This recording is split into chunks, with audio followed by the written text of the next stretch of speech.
오늘 우리가 계속해서 요즘 다니엘서 공부를 하고 있는데 오늘은 다니엘의 지략이라는 제목으로 한 말씀을 드렸으면 생각합니다. 그러니까 지난번에 한번 제가 오래전에 한번 이 말씀을 드린 적이 있는 얘기인데 우리 교회가 워낙 멤버가 빨리 바뀌기 때문에 한 번 더 말씀드리고 싶습니다. 옛날 그 아랍의 왕을 갖다가 칼리프라고 그랬죠. 칼리프가 아주 힘이 센 칼리프가 있었는데 그 사람 밑에 그 사람을 전문적으로 웃겨주는 그런 피에르가 있었어요. 피에르는 웃기는 사람입니다. 왕이 하도 일이 많으니까 왕을 갖다 전문적으로 웃겨주는 개인 만담가가 있어요. 이 사람이 평생 얼마나 왕을 잘 웃겨주었는지 왕의 총애를 받았어요. 그런데 어느 날 그만 큰 실수를 저질렀습니다. 그렇게 그동안 충성스럽게 일을 했지만 큰 실수를 저질러서 칼리프가 모발대발해가지고 이놈을 당장에 끌어내서 사형에 처하라. 그래서 군인들이 와서 즉각 피에로를 끌고 나가가지고 사형 준비를 했습니다. 근데 그 칼리프가 가만히 생각해 보니까 이놈이 잘못을 했는데 그동안 오랫동안 자기를 즐겁게 해주고 웃겨주었던 그 충성스러움을 생각하니까 그냥 죽이기 너무 조금 마음에 걸리는 겁니다. 그래서 곰곰이 생각하다가 피에로한테 야, 내가 마지막으로 한 가지 너한테 자비를 베풀 테니까 네가 어떻게 죽을까 사형법을 선택하는 것은 너에게 맡기겠다. 네가 선택하는 대로 죽여줄게. 이렇게 해서 사형법을 선택하라고 했습니다. 그러면서 요 모래시계가 다 모래시계 내려올 때까지 대답을 해라. 하니까 모래시계가 졸졸 떨어지기 시작했습니다. 한참 지나고 이제 모래시계가 다 떨어졌어요. 그러니까 칼리프가 너 죽을 방법 다 결정했냐? 그러니까 이 피에르가 다시 기회를 줘서 너무 고맙다. 이런 기회를 줘서 너무 고맙다. 그리고 내가 죽는 법을 선택을 했는데 나는 늙어 죽기로 했습니다. 이렇게 이 기가 막힌 대답을 듣고 칼리프가 야, 이놈이야말로 진짜 탁월한 피에르구나. 그래서 그 사람을 늙어 죽는 것을 허락했다. 그런 얘기입니다. 사람이 말을 지혜롭게 할 때 얼마나 큰 일을 이루는지 여러 가지 많은 속담들이 있습니다. 여러분이 잘 아는 그 말 한마디가 몇 냥 빛을 가봐? 천냥 빛을 갑니다. 여러분 천냥이 얼마인지 생각 안 해봤죠? 요 속담이 생겨나기 조선 후기인데 제가 좀 찾아봤어요. 찾아보니까 조선 후기에 한 냥, 두 냥 하는 게 거기 한 냥이 얼마냐 하면은 약 한 우리 돈으로 한 7만 원 정도 돼요. 7만 원. 그러니까 천냥이면은 7천만 원. 약 한 7천만 원에서 한 1억 정도. 요새 돈으로 따지면 그래. 그 당시에 쌀을 가지고 계산하는데 그래서 말 한마디 잘하면은 돈이 1억이 왔다 갔다 한다. 이 말이 얼마나 중요한가 하는 것을 얘기하는 겁니다. 어쨌든 오늘 본문에 보면은 느부갓네살 앞에서 다니엘이 한 일은 꿈을 해몽한 것밖에 없어. 그건 얼마나 지혜롭게 해몽을 잘했는지 자기 목숨만 구한 게 아니에요. 자기 친구 3사람 목숨만 구한 게 아니고 바벨론의 그 가짜 술사들까지 다 살아났어요. 이 다니엘이 지혜롭게 그 꿈을 해석하는 바람에. 그래서 오늘 우리가 이 다니엘을 통해 가지고 도대체 지혜가 무엇이냐 하는 것을 좀 생각을 해봤으면 좋겠습니다. 여러분 지혜라고 하는 것은 흔히 말하는 IQ가 좋다 뭐 이런 것하고는 전혀 의미가 다릅니다. 때때로 공부를 많이 한 사람이 지혜가 있는 경우가 있지만 공부를 많이 한 것하고 지혜는 꼭 같지 않습니다. 지식이 많다고 꼭 지혜가 많은 것 아니에요. 어떤 사람은 지식은 많은데 영 아주 그냥 지혜가 빵점인 사람이 있습니다. 물론 그 반대도 있지만 그래서 지혜와 지식은 꼭 같지가 않다. 지혜라고 하는 것은 지식 그 자체가 아니라 그 지식을 운용하는 방법이다. 이렇게 얘기할 수가 있습니다. 다니엘은 굉장히 지혜로운 사람이었다. 오늘 그 본문에 보면 그렇죠. 근데 어떻게 지혜로웠을까? 오늘 본문에 나타난 내용을 보면은 지혜로운 사람의 몇 가지 특징 혹은 지혜의 몇 가지 요소가 있는데 첫째는 지혜로운 사람은 인간관계가 좋아요. 2절 보면은 다니엘이 근위대장, 요새 말하면 사형 집행인이에요. 그 느부갓네살이 가서 술사들 다 죽이라 했을 때 그 사형 집행관으로 임명한 사람이 아리옥이라는 사람이 있었어요. 이 사람하고 성경에 자세히 나와 있지 않는데 굉장히 관계가 좋았던 것 같아요.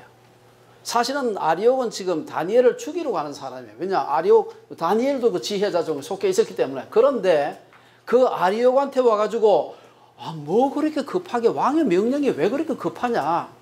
조금만 좀 기다리게 해봐라. 내가 알아맞추겠다. 그때 사실 다니엘도 모르는 겁니다. 지금 모르면서 조금 시간을 주면 내가 맞출 텐데 왜 그렇게 급하게 사람을 죽이려고 하느냐. 그러니까 아리옥이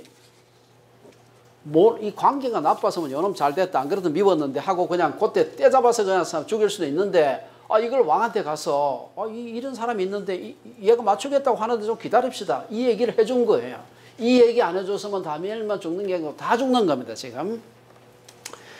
이렇게 지혜로운 사람은 머리가 좋은 사람이 아니라 사람들과 좋은 관계를 유지하는 사람입니다. 제가 가만히 보니까 특별히 큰 기업을 하거나 큰 단체를 움직이는 사람은 IQ 좋다고 되는 게 IQ 너무 좋으면 안 돼요. 오히려 적절하게 그냥 지금 그냥 봐줄 수도 있고 사람들하고 관계가 좋아야 됩니다. 이 세상에 관계가 나쁘면서 행복한 사람은 존재할 수가 없어요. 공부는 많이 안 해도 행복할 수 있어요. 돈은 안 많아도 행복할 수 있어요. 그러나 관계가 나쁜 사람은요 행복할 수 없어. 다니엘은 사람들과 좋은 친구 관계를 맺는 그런 지혜가 있었습니다. 친구라고 하는 것은 친할 친자에다가 오래될 구자입니다. 이게 오랫동안 친해야 친구가 되는 거지 어제 만나가지고 오늘 친구가 되는 게 아니에요. 여러분 어떤 사람을 믿으려면 길게 사귀어봐야 돼요. 한참 사귀어보니까 처음에는 별로였는데 사귀면 사귈수록 마치 껌 씹으면 씹을수록 맛 좋은 껌이 있잖아요. 그거 같아. 사귀면 사귈수록 좋은 사람이 있고 어떤 사람은 사귀면 사귈수록 사귀고 어떤 사람이 있습니다. 친구는 오랫동안 사귀어보니까 친해지는 사람이 있어요. 그 친구예요. 다니엘은 이 친구를 잘 맺는 그런 지혜가 있었다. 논어에 보면은 군자는 화이부동하고 소인은 동의불허한다. 이게 좀 알아듣기 힘든 말이긴 하지만 군자는 서로 의견이 달라도 화목하게 지내는데 소인배들은 따지고 보면 똑같은 의견을 가지고 있으면서도 자꾸 불화하는 것입니다. 그런 사람들이 있죠. 다른 것도 없는데 다르다고 빡빡 우기면서 서로 싸우는 사람이 있어요. 어떤 사람은 많이 다른데도 뭐 다를 수 있지 하고 또 친하게 지내는 사람도 있고. 그래서 이 지혜의 첫 번째 특징은 다니엘의 모습으로 봤을 때 인간관계가 좋은 사람. 두 번째, 말을 지혜롭게 잘한 14절에 보면은 이 건의대장 아리옥한테 다니엘이 명철하고 지혜로운 말을 했다. 여기 보면 그런 말이 있어요. 여기 보면 명철하고 지혜롭다. 명철하다는 말은 우리가 흔히 말하는 지혜롭다는 그 의미에 가깝고 슬기롭다. 슬기롭다는 말은 요령과 재치가 있는 말입니다. 뭐 비슷한 말이긴 합니다만은 성경에서 이 말과 관련해 가지고 가장 길게 그리고 자세히 교훈하는 데가 있다면 이게 이 야고보서입니다. 야고보서에 보면은 야고보서 그 3장에 보면 길게 나오는데 제가 다 시간이 없으니까 놔두고 3장 2절만 제가 읽어보겠습니다. 우리가 다 실수가 많으니 다 실수가 있지. 우리가 실수가 많으니 만일 말에 실수가 없는 사람은 곧 온전한 사람이라. 능히 온몸도 굴레 씌우리라. 실수를 다 하긴 하는데 말에 실수를 안 하는 사람은 진짜 아주 지혜로운 사람이라 이 말이에요.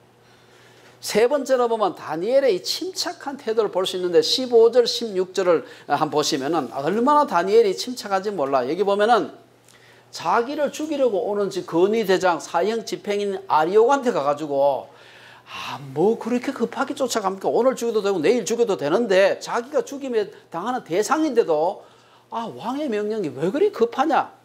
이래하고는 그 사람을 갖다가 소위 말해서 캄다운 시키는 겁니다. 성경은 곳곳에서 조급한 사람에 대해서 경고하고 있습니다. 특별히 우리가 지혜서라고 하는 잠언에서는 보면은 조급함과 관련된 여러 경고가 있는데 잠언 14장에 보면 조급한 자는 어리석다. 노하기를 더디하는 자는 크게 명철하여도 마음이 조급한 자는 어리석음을 나타낸다. 21장에 보면은 조급한 자는 가난하게 된다. 성질 급한 사람 치고 돈 모으는 사람 제가 본 적이 별로 없습니다. 부지런한 자의 경영은 풍부함에 이를 것이나 조급한 자는 궁핍함에 이를 따릅니다. 돈 벌고 싶은 사람 잘 들어놔야 됩니다, 이거. 네. 29장에 보면 조급한 자한테는 아예 희망이 없다. 29장 20절에 보면 내가 말이 조급한 사람을 보느냐 그보다 미련한 자에게서 오히려 희망이 있다. 조급한 사람보다 오히려 미련한 게 낫다는 겁니다. 침착함이 얼마나 중요한지에 관해서 우리말에도 속담이 많이 있는데 그중에 이런 말이 있어. 호랑이한테 물려가도 뭐만 차리면? 정신만 차리면 사. 호랑이한테 물려가면 소망이 없죠. 여러분 살아날 수 있습니까? 회색 곰만 만나도 소망이 없는데 호랑이한테 물려갔는데 살아날 수 없는데 그 가서도 정신만 바짝 차리고 다시 말해서 침착하면 살아날 수 있다 이 말이에요. 다니엘의 그 중요한 지혜의 네 번째 요소는 공동체 형성입니다. 여러분들이 그 17절 18절에 보면은 아리옥을 통해서 왕을 아련한 후에 다니엘은 시간을 주시면 내가 그 왕한테 해석을 알려드리겠다. 이래놓고는 집에 가서 혼자 기도한 게 아니에요. 그리고는 친구를 찾아가 17절에 보면 곧 바로 자기 집으로 돌아가서 그 친구 하나냐와 미사일과 아사랴에게 그 일을 알리고 이 까딱하면 다 죽게 생겼다. 큰일 났다. 기도해야 되겠다. 하고는 우리말로 하면 합심 기도를 요청했습니다. 여기서 우리는 다니엘의 공동체적 영성을 볼 수가 있습니다. 그는 은밀한 일을 하나님께 알려주시기를 간구하면서 혼자 기도하지 않고 기도 제목을 친구들과 나누었습니다. 이런 공동체적 영성의 중요성에 대해서는 성경 곳곳에서 얘기하고 있습니다. 마태복음 18장에 보면은 예수께서 너희 중의 두 사람이 땅에서 합심하여 무엇이든지 구하면 두 사람이지만 두 사람 이상을 말하는 거예요. 혼자 하지 말고 둘이 하라. 둘이 이상 하라. 두 사람이 무엇이든지 합심하여 무엇이든지 구하면 하늘에 계신 내 아버지께서 그들을 위하여 이루게 하시리라. 18장 20절에도 보면 두세 사람이 내 이름으로 모인 곳에는 그런 말도 나오고. 여러분 우리나라가 전 세계에 수출한 굉장히 좋은 수출품이 있는데 휴대폰만 있는 게 아니에요. 그중에 아주 중요한 수출품이 하는데 그게 뭐냐면 통성기도라는 걸 수출을 했어요. 아직 많이 수출은 안 됐네. 수출 실적은 안 좋지만 이게 이 세상에서 통성기도 하는 거 우리 주일날 토요일날 기도해 보면 통성기도해요. 다 같이 뭐 알아본 사람 모르겠지만 다 통성기도 합니다. 거의 뭐 한 30분 40분씩 통성기도를 하는데 통성기도는 같은 제목을 놓고서 다 같이 막 기도하는 거예요. 그래서 까딱하면 큰 소리를 안 하면 남의 소리 때문에 자기 기도를 할 수가 없어요. 헷갈려가지고. 그래서 자기도 큰 소리를 해야 돼. 그걸 하다 보면 막 문호를 개구리 울듯이 막 기도를 하는 겁니다. 이 기도가 이 세상에 한국밖에 없어서 이거를 통성기도란 말은 영어로 번역할 수가 없어요. 그래서 이걸 갖다 Korean Style Prayer라고 합니다. Korean Style Prayer. 이게 번역할 말이 한국밖에 없으니까 이게 수출 실적은 안 좋지만 어쨌든 간에 굉장히 중요한 공동체적 영성의 한 모습이다 이렇게 볼 수가 있습니다. 그래서 우리가 다니엘이 보여준 지혜의 네 가지 특징, 원만한 대인관계, 지혜롭게 말하는 것, 침착한 태도, 공동체적 영성, 잘 기억하시기 바랍니다. 지혜의 아주 중요한 요소입니다. 이렇게 기가 막힌 지혜를 가지고서 왕을 하나님께 기도했을 때 하나님께서 들으시고 19절 이하에 보면은 하나님께서 밤의 환상으로 은밀한 것, 비밀한 것, 미스테리를 보여주셨어요. 그러니까 너무 감사합니다. 이게 느부갓네살한테 가서 얘기하기 전에 하나님께서 보여주셨으니까 너무 감사한 것이죠. 그래서 다니엘이 그 19절에서 23절에 보면은 하나님을 찬양하는 내용이 나와요. 이 내용을 가만히 보게 되면은 사실은 이것은 어떤 의미의 다니엘이 다른 바벨론 술사들은 다 못 맞췄어. 죽을 판 이 사람들은. 그런데 다니엘이 드디어 기도해서 그 세 친구하고 기도해서 그 비밀을 은밀한 것을 알았어요. 하나님을 찬양하는 이 찬양은 그냥 찬양이 아닙니다. 바벨론 술사들이 섬기는 신들을 이겼다는 것에 대한 감사요. 이것은 하나님이 어떤 분인가를 남들에게 전할 수 있는 절호의 찬스가 됐기 때문에 이것을 이 찬양을 하는 걸 볼 수가 있습니다. 결국은 이 다니엘이 섬기던 신이 느부갓네살이 섬기던 신, 바벨론 술사들이 섬기던 신보다도 훨씬 더 우월하고 위대하신 분이다 하는 것을 드러낼 수 있는 기가 막힌 그러한 것을 볼 수 있습니다. 뭐라고 찬양합니까? 첫째 보면은 하나님께서 때와 계절을 바꾸시며, 때와 계절을 바꾼다는 말은 요즘 말하면 계절을 주관한다는 말인데 이 말은 여러분 계절이 왜 생긴지 아세요? 지구가 돌기 때문에 뼈딱하게 기울어져가지고 23.5도 기울어져 돌기 때문에 계절이 생겨. 이 말은 하나님께서 때와 계절을 바꾸시는 분이라는 것은 우주를 운행하시는 분이다 이 말입니다. 모든 물질 세계를 주관하시는 분이다. 태양계의 운행, 은하계의 운행, 나아가 온 우주의 운행을 주관하시는 분이다. 이 하나님을 찬양하라 이 말. 지혜자가 하나님께서 보여주신 것 때문에 너무 감사해서 하나님을 찬양. 첫째, 온 우주를 창조하시고 운행하시는 하나님을 찬양하라. 여러분 우리 창조론 운동 중에서 뭡니까 그 지적 설계라는 그 운동이 있어요. 지적 설계. 이건 뭔가 하면은 가만히 자연을 갖다가 살펴보니까 너무나 정교하고 설계되어 있는 것 같아서 이 설계자가 없이는 도대체 이 세상의 운행을 설명할 수가 없다. 이래서 나온 이론이 지적 설계론입니다. 이 지적 설계론다가 요즘 더 나아가지고 그걸 갖다가 흔히 말해서 이 정교하게 이 우주가 보니까 튜닝 되어 있는 것 같다. 이게 그냥 뭐 주사위 던지듯이 우연히 된 게 아니고 튜닝 된 것 같다. 가만 보니까 그냥 튜닝 된 게 아니야. 이게 아주 마이크로 튜닝, 파인 튜닝, 요즘 와서 울트라 파인 튜닝 된 너무나 정교하게 잘 맞춰져 있어요. 이건 도대체 제대로 저절로 우연히 될 수가 없다. 그 하나님을 다니엘은 찬양한 것입니다. 지구상에 있는 여러 수많은 저는 격변들의 그 흔적들을 연구하면서 그로 인해 오늘 우리가 살 수 있는 이 엄청난 지구의 자원이 만들어진 것을 저는 공부하면서 하나님은 계절을 주관하시는 분, 지구를 주관하시는 분, 우주를 주관하시는 분이다. 다니엘은 그 하나님을 두 번째 21절 거 보면은 왕들을 폐하시고 왕들을 세우시는 분이다. 하나님은 왕들을 세우고 폐한다 하는 것은 인간의 역사를 주관한다는 말이에요. 그렇죠? 사실 그 내용은 왕들을 폐하고 세운다 이 말은 다니엘이 이제 곧 해몽하게 될 느부갓네살 왕 앞에서 그 꿈의 내용하고도 관련이 있고 다니엘서 전체 주제하도 관련되어 있습니다. 사람이 뭐 영웅호걸이 나타나서 이 세상 역사를 좌지우지하는 것 같은데 그게 아니고 왕들을 세우기도 하고 폐하시는 그 하나님이 하신다 이 말. 그 얘기를 하고 싶은 겁니다. 요즘 저는 우리 한반도 정세가 다 아시다시피 요동치지 않습니까? 몇몇 정치 지도자들이 마치 우리 한반도에 뭐 지 마음대로 막 좌지우지 할 것 같아요. 그래서 역사가들 중에는 지혜가 조금 부족하겠죠. 영웅사관을 주장하는 사람이 있어요. 영웅이 역사를 이끌어 간다. 뭐 그래서 트럼프, 문재인, 김정은, 뭐 시진핑 이 사람들이 뭐 대한민국 어떻게 할 것처럼 그렇게 생각하는 분들이 있습니다. 또 막 촛불 들고 난리 치니까 뭐 대통령이 쫓겨나고 하는 걸 보고 또 민중사관을 주관하는 사람입니다. 뭐 촛불 들면 온 세상이 다 바뀌는 줄로 생각하고 저는 제일 부끄럽게 생각해요. 촛불 혁명을 제일 부끄러워합니다. 법이 있는데 촛불 가지고 나라 대통령 바꾸는 건 부끄러운 일입니다. 사실은. 어쨌든 간에 저는 근래에 보면 드루킹 사건 드루킹 이게 뭐 영어도 아니고 이게 뭔지 모르겠어요. 어쨌든 간에 이 드루킹 사건을 보면서 어떤 사람은 댓글 사관 주관하는 사람 댓글 잘 달면 역사가 바뀐다. 오늘 성경은 그렇게 얘기 안 하고 왕들을 폐하시고 왕들을 세우시는 분이 하나님이시다. 하나님께서 역사를 운행하시는 분이다 하는 것을 받아들이는 겁니다. 세 번째, 우리가 지혜자들이 찬양하는 하나님 어떤 사관이 어떤 분이냐? 지혜와 총명을 주시는 분이에요. 21절에 보면은 하나님께서는 20절에 보면 지혜와 능력이 그에게 있다. 21절에 보면 지혜자에게 지혜를 주시고 총명한 자에게 지식을 주는 분이다. 23절에도 보면 하나님은 지혜와 능력을 주시는 분이다.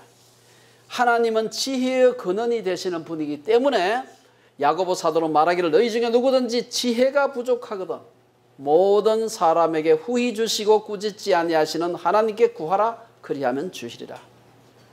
아까 말씀드린 대로 여기서 말하는 지혜와 총명은 IQ나 지식하고는 전혀 다른 얘기입니다. 우리가 과학적 지식을 생각해 봅시다. 과거 다니엘 시대에 비해 오늘날 우리 과학자들은 엄청나게 많은 지식을 가지고 있습니다만은 과학적 지식이 지혜는 아니다. 성경은 일관되게 지혜는 뭐냐? 지혜는 하나님을 경외하는 데서 출발한다. 그러니까 하나님을 경외하자면 지혜에서 출발도 못한 거예요. 잘난 척하고 뭐 PhD 했다고 그러고 하지만 그런 PhD는 퍼머넌트리 헤드 데미지드 PhD예요. 그런 사람 사실은 머리가 헤드 데미지드 된 사람이에요. 하나님을 알 때 거기서부터 지혜가 출발하는 거. 출발도 못한 사람이에요. 출발도 못한 사람. 잠언 1장 7절에 보면은 여호와를 경외하는 것이 지식의 근본이에요. 이 지식은 그냥 지식이 아닙니다. 난리지가 아니에요. 이건 지혜를 말하는 지식, 위수도 말하는 거예요. 여호와를 경외하는 것이 지혜의 근본이다. 잠언 9장 10절에 그렇게 말합니다. 시편 기자도 시편 111편 10절에 보면 여호와를 경외함이 지혜의 근본이야. 잠언하고 똑같은 얘기하는 겁니다. 하나님은 지혜와 총명을 주시는 분이고 지혜자는 그 하나님을 찬양한 것입니다. 네 번째 22절에 보면 지혜자가 어떤 하나님을 찬양했습니까? 깊고 은밀한 일을 나타내시는 분이다. 여러분 오늘날 우리가 과학이 발달하고 지식이 발달하면서 과거에 비해 현대인들은 자연에 관해서 생명체 메커니즘에 대해서 사회 구조에 대해서 심지어 인간의 내면 상태에 대해서 굉장히 많은 지식을 가지고 있습니다. 또한 지난 한 세대 동안 우리가 본 것처럼 지난 30년 동안 본 것처럼 지식도 엄청나게 폭발적으로 증가했지만 굉장히 중요한 그 못지않게 중요한 게 지식을 누구나 사람들이 접근할 수 있게 됐어요. 여러분 아시다시피 인터넷에 들어가면 없는 게 없습니다. 우리는 사실 인터넷 시대가 하기 전까지부터 30년 전까지 우리 학생들은 잘 모르고 30년 30살 안 됐으니까 모르겠지만 그전에는 외워야 돼. 아니면 브리테니카 백과사전 그 몇백만 원 주고 사야 됩니다. 지금은 그렇지 않습니다. 여러분 옛날에는 그래서 지식에 쉽게 접근할 수 있는 사람, 많은 지식을 빨리 암기할 수 있는 사람. 그래서 IQ 검사할 때 IQ 검사의 제일 중요한 부분 중 하나가 암기력입니다. 돌아서면 잊어버리는 사람이 있어요. 이 사람은 절대 IQ 검사에서 좋은 IQ 점수가 나올 수가 없어요. 그래서 판검사가 되려면 육법전서를 외워야 돼. 육법전서는 그거 어떻게 외워? 이 두꺼운 걸. 그걸 외워야 돼. 사법시험 하려면 막 그거 외워야 돼. 의사가 되려면 그 수많은 그 용어들을 외워야 돼요. 하지만 IT 시대에는 지식이 누구나 접근할 수 있어요. 외울 필요가 없어요. 인터넷에 들어가면 다 있는 걸 왜 외워? 너무 지식이 많아서 중요한 것은 지식이 문제가 아니고 어떤 게 진짜고 가짜인지 어떤 게 더 중요하고 덜 중요한지 그걸 분별하는 법을 배워야 돼. 이게 중요합니다. 워낙 지식이 많이 퍼져 있으니까. 모르는 것이 있으면 위키나 네이버한테 물어보면 돼요. 오카리나 배우고 싶으면 양 교수한테 올 필요가 없어요. 여러분 그냥 유튜브는 나의 선생에서 오카리나 가서 그거 보면 다 나와. 하나도 물어볼 필요 없어요. 하지만 이렇게 지식이 폭발적으로 증가하는 시대에도 인간이 알 수 없는 것이 있는데 그것은 곧 과거와 미래에 일어난 일입니다. 그는 우리 인간의 현상 세계에 대해서는 굉장히 많은 지식을 가질 수 있는데 우리가 살아보지 못했던 옛날 일이나 미래 일은 알 수 있긴 해도 아주 불완전하게 조금밖에 모릅니다. 특히 우리가 과거의 일이라고 한다면 역사적 기록이라든지 유물이라든지 아니면 아주 오래된 건 화석이라든지 이런 걸 통해서 좀 알 수가 있는데 미래에 대해서는 정말 알기가 어렵습니다. 미래학자 있지만 대부분 다 여러분 미래학자 맞추는 사람 잘 봤어요. 여러분 거의 못 맞춥니다. 미래의 일은 추측은 할 수 있지만 정확하게 알 수가 없습니다. 그래서 미래의 가장 확실한 것은 미래가 어떻게 될지 모른다는 겁니다. 그것만 확실해. 미래가 불확실하다는 것만 확실하지 나머지 모든 것들은 다 확실하지가 않다. 오늘 본문에서 보면은 하나님께서 이 깊고 은밀한 일을 우리에게 보여주셨다. 여기서 구체적으로 그게 뭔지 잘 모르지만 그 뒤에 그 다니엘서 뒤에 내용으로 봤을 때는 이 깊고 은밀한 일은 앞으로 다니엘 시대로부터 몇백 년 뒤에 일어날 그 일에 대해서 다니엘에게 이 느부갓네살 꿈을 통해서 이제 알려주신 것입니다. 다니엘이 살던 세상은 느부갓네살이 장악했지만 미래의 일은 세상의 권세자나 지혜자들이 장악할 수 없는 불확실성의 영역이었습니다. 미래의 일은 누구만이? 하나님만이 알 수 있다. 바벨론 술사들도 알 수 없고요. 아무리 권력이 세도 알 수가 없는 것입니다. 다니엘서는 다니엘이 살던 시대로부터 몇백 년 동안 나타난 일을 예언한 것입니다. 그래서 하나님은 다니엘서 2장에 기록된 느부갓네살의 꿈을 통해서 이 꿈은 다음 우리가 시간에 얘기할 텐데 이 꿈을 통해서 바벨론 이후에 등장할 세계사에서 중요한 흔히 말하는 간약기에 등장했던 중요한 네 제국에 대해서 쫙 보여주신 것입니다. 우리가 말하는 바벨론, 메데파사, 헬라, 로마 제국이 어떻게 나타날 것이라는 것을 얘기해 준 것입니다. 일부 학자들은 다니엘서에 사용된 몇몇 용어들을 증거로 제시하면서 이 사실을 어떻게 그렇게 잘 맞출 수 있느냐. 다니엘이 뭡니까 주전 600년 500년대에 살았던 사람이 어떻게 해서 그 뒤에 몇백 년 동안 나타나는 걸 다 알았겠느냐. 그럴 수가 없다. 따라서 다니엘서는 사실은 주전 한 2세기 중엽에 써놔놓고는 6세기에 쓴 것처럼 썼다. 이렇게 주장하는 사람이 있어요. 뭐 믿는 걸 어떻게 할 수 없죠. 자유가 있으니까. 그런데 중요한 것은 만일에 다니엘서가 느부갓네살이 꿈도 안 꿨고 다니엘이 해몽도 하지 않았는데 그 일 다 일어나고 난 뒤 한 400년 뒤에 돌아보면서 마치 6세기에 예언한 것처럼 다니엘서를 갖다 기록했다면 다니엘서는 사기요 거짓말이에요. 이 성경 믿을 필요가 전혀 없는 것이에요. 다니엘서의 권위가 어디 있습니까? 그 속에 수백 년 전의 예언이 말 그대로 미리 보여졌기 때문에 다니엘서가 권위 있는 하나님의 성경인 겁니다. 인간은 미래를 알 수 없고 무력한 존재지만 하나님은 전지전능한 분이심을 보여주시는 것입니다. 다섯 번째, 하나님은 어떤 분인가? 기도에 응답하시는 분입니다. 23절 보시기 바랍니다. 23절을 보면 다니엘은 주께서 이제 내게 지혜와 능력을 주시고 우리가 주께 구한 것을 내게 알게 하셨사오니 20절에서 22절까지 보면은 여기도 보면 하나님은 지혜와 능력이 많으시다. 앞에 얘기한 대로 때와 계절을 바꾸시고 왕들을 바꾸시고 왕들을 세우시고 지혜자에게 지혜를 주시고 총명한 자에게 지식을 주는 분이라. 사실은 그렇게 대단한 하나님이지만 그분이 우리와 아무리 뭐 깊고 은밀한 일을 나타내고 해도 그분이 우리하고 아무런 관계가 없으면 소용이 없는 겁니다. 하나님은 전지전능하신 분이지만 온 우주의 창조자이시지만 아무리 우주를 운행하시는 분이라도 그분이 우리의 기도를 듣지 않으시는 분이라면 so what? 아무 소용이 없는 거예요. 뭐 대단한 분이네. 우리하고 아무 관계가 없는 거지. 신구약 성경은 그 대단한 하나님만 찬양하는 것이 아니라 그분이 우리의 기도에 응답하시는 분인 게 중요합니다. 우리 힘든 일이 있지요. 다 기도, 집집마다 기도 굉장히 많습니다. 제 집도 많아요. 그 기도 제목을 들으시는 분이 하나님이시라는 게 중요한 겁니다. 신구약 성경에 보면 곳곳에 나와 있습니다. 여러분 너무 잘 아는 마태복음 산상수훈에 보면 전체가 기도에 대한 교훈이라고 해도 지나치지 않습니다. 여러분 너무 잘 아는 마태복음 말씀 보세요. 마태복음 그 7장에 보면은 너무 유명하죠. 구하라 그리하면 너에게 주실 것이요 찾으라 그리하면 찾아낼 것이요 문을 두드리라 그리하면 너에게 열릴 것이니 그 밑에 쫙 다 기도에 대한 얘기입니다. 이 외에도 누가복음 18장에 보면 예수님은 불의한 재판관의 예를 통해서 낭망하지 말고 인내를 가지고 기도해라. 불의한 재판관도 들어주는데 하물며 의로우신 하나님께서 기도 안 들어주시겠나? 야고보 사도도 야고보서 1장에 보면은 의심하지 말고 기도하라. 시편 145편에 보면은 여호와께서는 자기에게 간구하는 모든 자 곧 진실하게 간구하는 모든 자에게 가까이 계신다. 구약에서 다니엘의 기도를 들으신 하나님은 오늘 우리의 기도를 들으시는 분임을 믿으시기 바랍니다.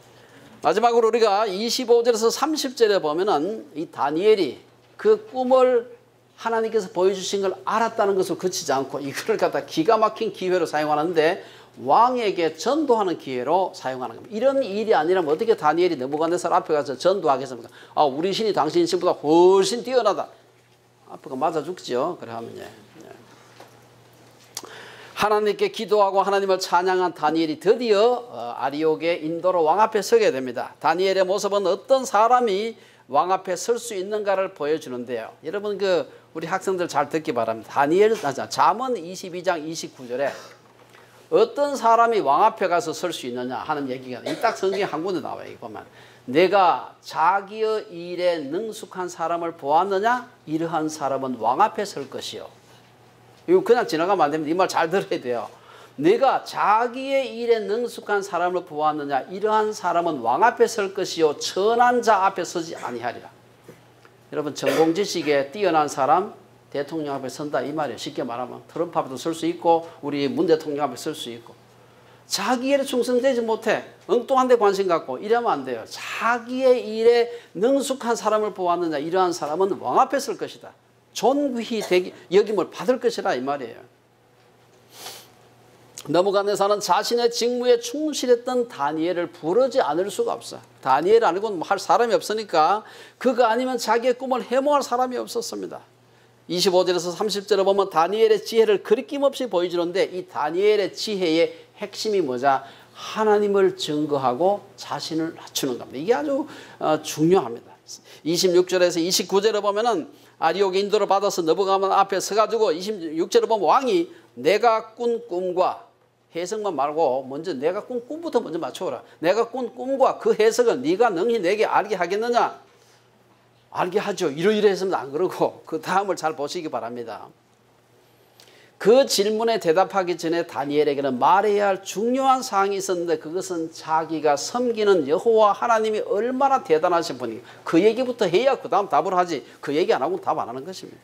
27절 28절에 보면 다니엘이 이 뭐라고 얘기합니까? 왕이 물으신 바 은밀한 것은 지혜자나 술객이나 박수나 점쟁이가 능히 왕께 보일 수 없으되 오직 은밀한 것을 나타내실 이는 하늘에 계신 하나님이시라.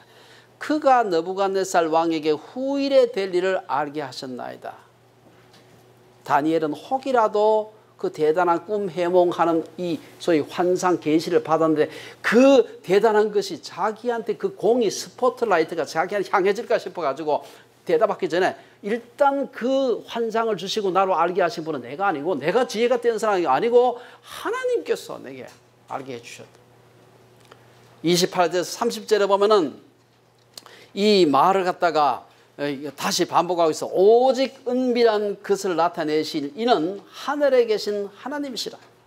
그가 느부갓네살 왕에게 후일에 될 일을 알게 하셨나이다. 여러분 여기다가 뭐 살짝 하나 끼워 놓고 싶지 않습니까? 그가 느부갓네살 왕에게 후일에 될 일을 괄로 딱 하고 이 마른 막대기와 같은 다니엘을 통해 알게 하셨나이다. 그 말 넣고 싶지 않아요 여러분들? 넣고 싶죠. 이 마른 막대기와 같은 그 말 얼마나 기도할 때 잘합니까? 근데 사실은 이 자기를 드러내는 거예요. 다니엘은 그런 가식적인 겸손을 가진 사람이 아니었습니다. 그의 겸손은 나는 죽고 오직 그리스도만이라고 했던 어느 책 제목처럼 철저하게 자신을 드러내지 않는 오직 하나님만을 높이는 진정한 겸손이었습니다. 사도 바울이 내가 그리스도와 함께 십자가에 못 박혔다. 못 박힌 사람이 뭐 가타부타한 얘기를 합니까? 겸손한 사람은 절대로 자신의 지혜와 명철을 자랑하지 않습니다. 사실은 지혜와 명철은 그 자체가 말하는 것이지 내가 지혜롭다 얘기해서 지혜자가 되는 게 아니에요. 그 지혜를 말한 지혜 자체가 그 사람을 드러내는 것이지 내가 지혜롭다. 30절에서 다니엘이 내게 이 은밀한 것을 나타내심은 내 지혜가 모든 사람보다 낫기 때문이 아니라 잘 주의해서 봐야 됩니다. 우리는 얼마나 자주 겸손한 척하면서 은근슬쩍 자신의 지혜와 공로를 내세우는지 모릅니다. 다니엘은 느부갓네살이 혹이라도 다니엘 자신의 지혜와 명철 때문에 칭찬할까 봐 노심초사하고 있습니다. 때로 우리는 자기 자랑, 자녀 자랑, 돈 자랑하고 싶어서 안절부절할 때가 얼마나 내가 돈이 많은데 이걸 좀 자랑을 해야 되는데 노골적으로 자랑할 수 없고 누가 좀 많다고 자랑 대신 안 해주나 이게 기다릴 때가 얼마나 많습니까? 제가 언제 한 말씀드렸습니까? 이 세상의 모든 할머니, 할아버지 누구 자랑하고 싶습니까? 손자, 손녀 자랑하고 싶어서 입이 타들어가는 겁니다. 그렇죠? 우리 장모님께서 80대에 계신데 그 손자, 손자가 얼마나 많습니까? 그러니까 고등학교 동창회 모임 가면은 막 할머니들마다 전부 손자, 손녀 자랑하고 싶어 죽겠는데 다 하려고 하니까 그 많은 사람이 시간이 없잖아요. 그래가지고 법을 정했대. 제가 한 말씀 드렸죠. 손자, 손녀 자랑 한 번 할 때마다 5만 원씩 내고 하기로. 5만 원 내고 3만 원. 3만 원 내기다. 한 번 자랑하고 3만 원. 3만 원 먼저 내고 한참 손자, 손녀 자랑하고.